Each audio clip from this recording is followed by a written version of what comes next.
Assalamualaikum warahmatullahi wabarakatuh.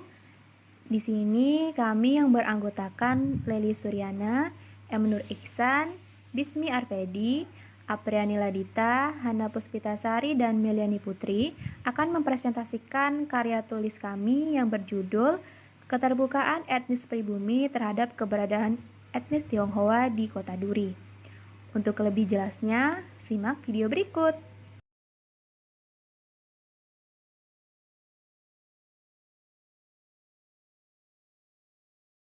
Etnis Tionghoa merupakan salah satu etnis yang tersebar di seluruh dunia termasuk di Indonesia. Pada masyarakat multikultural seperti di Indonesia, perjumpaan antar berbagai kelompok sering menimbulkan adanya persoalan masalah atau konflik. Salah satu alasan masyarakat ingin memiliki ikatan yang erat di antara kelompoknya. Kerap kali ingin menjadikan nilai-nilai kebudayaan sebagai media untuk menyatukan anggota-anggotanya. Tetapi di saat yang bersamaan, tiap kelompok etnis tertentu juga memiliki kekhasan dan keunikan nilai dan kebudayaannya tersendiri.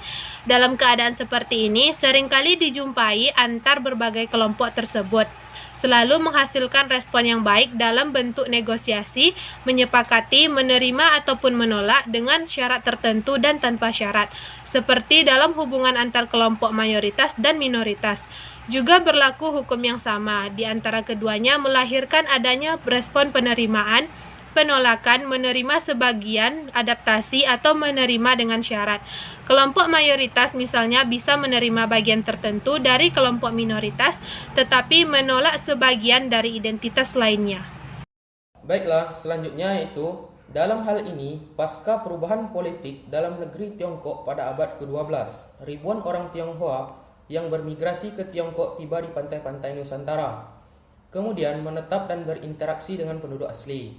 Mereka tersebar dari Pulau Sumatera, Jawa, Kalimantan, Sulawesi, hingga berbagai wilayah di sepanjang Nusantara. Interaksi masyarakat pribumi dengan etnis Cina terjadi tidak hanya di kota-kota besar saja, namun juga di berbagai daerah di Indonesia. Sebelum datangnya Belanda ke Indonesia, kehidupan etnis Cina ini sangat damai, membaur dengan masyarakat pribumi meskipun saling membawa kebudayaan masing-masing. Awal kedatangan etnis Tionghoa ke Indonesia untuk berdagang dan mencari kehidupan baru. Selain berdagang, ada juga etnis Tionghoa yang bertani dan menjadi tukang. Sehingga etnis Tionghoa mulai membaur diri baik dalam soal bahasa, makanan, pakaian maupun agama. Selain itu, mereka juga menyebarkan agama yang dianut, sehingga membuat Indonesia menjadi semakin kaya akan keberagaman kebudayaan, bahasa, adat istiadat maupun agama.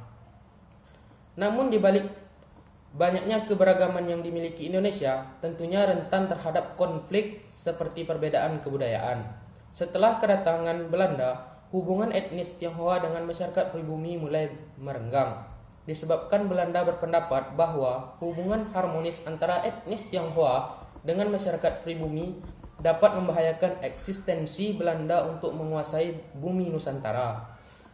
Adanya Belanda menyebabkan orang-orang etnis Tionghoa hidup dalam ruang lingkup etnis yang sama di mana mereka dapat menjalankan dan mempertahankan kebudayaan dan nilai-nilai mereka.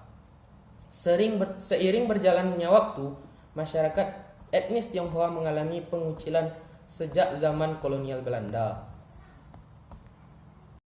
Assalamualaikum warahmatullahi wabarakatuh. Saya akan melanjutkan pembahasan materi.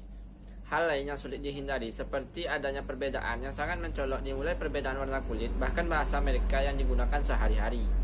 Nah, walaupun interaksi sosial antara etnis Tionghoa dan masyarakat pribumi bisa dikatakan baik-baik saja, namun hal demikian tidak dijamin etnis Tionghoa dapat menyatu dengan masyarakat pribumi.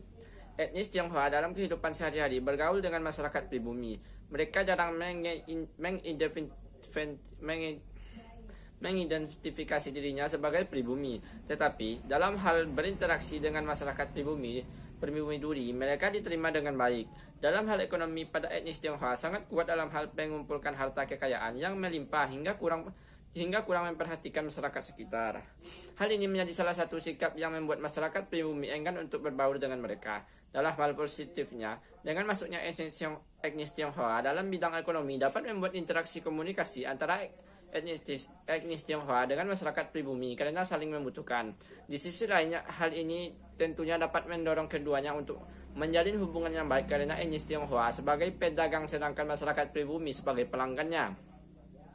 Berdasarkan latar belakang tersebut, kami melakukan peninjauan langsung terhadap etnis Tionghoa yang terdapat di Kota Duri untuk mengetahui apakah masyarakat Duri memiliki keterbukaan atas keberadaan etnis Tionghoa di daerah tersebut dan bagaimana terjalinnya hubungan sosial antara etnis Tionghoa dengan masyarakat pribumi Kota Duri. Sekian dari saya kembalikan ke moderator. Terima kasih. Baiklah, di sini saya akan membacakan hasil penelitian kami. Baiklah, langsung saja. Kota Duri merupakan salah satu kota yang terdapat di Kabupaten Bengkalis. Masyarakat Kota Duri adalah masyarakat yang multikultural.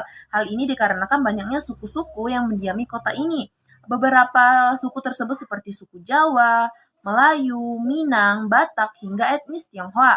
Hal tersebutlah yang menjadikan budaya masyarakat Kota Duri ini menjadi beragam. Etnis Tionghoa atau Cina merupakan salah satu etnis yang mendiami Kota Duri. Keberadaannya sebagai etnis minoritas tentu menimbulkan kekhawatiran terhadap perlakuan bersifat diskriminasi oleh etnis mayoritas. Akan tetapi, kenyataan di lapangan tidak demikian. Ibu Pani, salah seorang warga Kota Duri yang juga keturunan etnis Tionghoa, telah mematahkan argumen tersebut. Nah, keterbukaan masyarakat Kota Duri terhadap keberadaan Ibu Pani membuat beliau dapat hidup dengan baik di lingkungan tempat tinggalnya. Hal ini tentu merupakan keharmonisan hubungan sosial atau etnis Tionghoa dan etnis pribumi di Kota Duri ini. Ibu Pani merupakan warga pendatang yang sebelumnya menetap di Sumatera Barat. Beliau tinggal di Duri bersama anak dan menantunya yang ternyata bersuku Minang. Dapat kita lihat bahwa etnis Tionghoa juga dapat melakukan pernikahan dengan etnis pribumi. Nah, hal ini dapat terjadi akibat dari hubungan sosial yang baik antara keduanya, meskipun Ibu Pani adalah warga pendatang di Kota Duri. Beliau dapat beradaptasi dengan baik dan tidak mengalami hambatan. Nah, hal ini dikarenakan respon positif masyarakat terhadap kehadiran Ibu Pani ini yang beretnis Tionghoa. Selain itu, dalam segi budaya juga tidak terdapat benturan yang menimbulkan konflik. Keduanya mampu berjalan seiring waktu yang baik. Nah, meskipun etnis ini berbaur dengan masyarakat pribumi, mereka tetap mempertahankan identitas dan eksistensi budaya dari mereka. Seluruh masyarakat berbaur dan berkomunikasi dengan baik menggunakan bahasa Indonesia. Agama yang berbeda juga tidak menjadi penghalang bagi masyarakat di Kota Duri ini. Masing-masing dari mereka sangat menghormati kebebasan beragama. Oke. Di Kota Duri juga banyak dijumpai toko atau kedai-kedai yang dijalankan oleh orang etnis Tionghoa, mulai dari toko sembako, konter, kafe, dan sebagainya. Hal ini membuktikan keberadaan etnis Tionghoa sebagai etnis minoritas di Kota Duri tidak menghambat mereka untuk mengembangkan usaha. Hal ini juga berdampak positif pula bagi masyarakat asli Kota Duri, karena kebutuhan harian mereka juga terpenuhi. Di sisi lain, hal ini tentunya dapat mendorong keduanya untuk menjalin hubungan yang baik karena etnis Tionghoa sebagai pedagang sedangkan masyarakat Kota Duri sebagai pelanggannya. Terima kasih. Warahmatullahi wabarakatuh. Di sini saya akan menjelaskan mengenai kesimpulan dari hasil penelitian kami, yaitu dalam suatu wilayah pastinya terdapat beberapa etnis yang tersebar di berbagai daerah, khususnya di Indonesia ini, yang mana dihuni oleh etnis Tionghoa. Dengan demikian, Indonesia pun mempunyai banyak keragaman budaya. Namun, hal ini kerap kali menimbulkan beberapa persoalan dan konflik. Namun, jika dibarengi dengan adanya interaksi, mungkin akan dapat diatasi dengan adanya komunikasi antara etnis Tionghoa dan pribumi. Maka keduanya akan saling menghargai, saling terbuka dan toleransi. Hal ini pun dilakukan antara etnis Tionghoa dan etnis pribumi Kota Duri, yang mana dengan adanya keterbukaan pada masyarakat asli Kota Duri terhadap etnis Tionghoa ini menciptakan adanya keharmonisan hubungan sosial, sehingga juga tidak menutup kemungkinan adanya percampuran perkawinan campuran antara etnis Tionghoa dan pribumi yang mana terjadi pada anak Ibu Fani dan menantunya yang bersuku Minang. Meskipun begitu,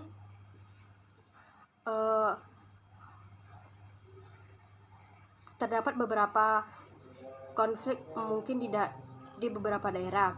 Namun dapat kita lihat pada apa yang terjadi pada Ibu Fani dengan orang-orang di sekitarnya, bahwa perbedaan bukanlah sebuah hambatan untuk seseorang dalam menjalin persatuan, karena kita sebagai manusia berdiri di satu bumi, dan di mana di Indonesia ini dengan adanya semboyan Bhinneka Tunggal Ika yang mana memiliki makna mendalam yang harus kita terapkan sebagai masyarakat yang multikultural. Sekian dari saya. Berikut ini adalah beberapa hasil dokumentasi dari wawancara yang telah kami lakukan bersama dengan Ibu Fani. Beliau merupakan salah satu warga yang beretnis Tionghoa di Kota Duri. Beliau lahir pada 14 Agustus 1963 dan di sana beliau tinggal bersama dengan anak dan juga menantunya. Selanjutnya terdapat gambar kelenteng dan juga ada toko sembako yang merupakan toko yang didirikan oleh orang-orang yang beretnis Tionghoa. Demikianlah yang dapat kami sampaikan. Semoga bermanfaat dan saya akhiri. Wassalamualaikum warahmatullahi wabarakatuh.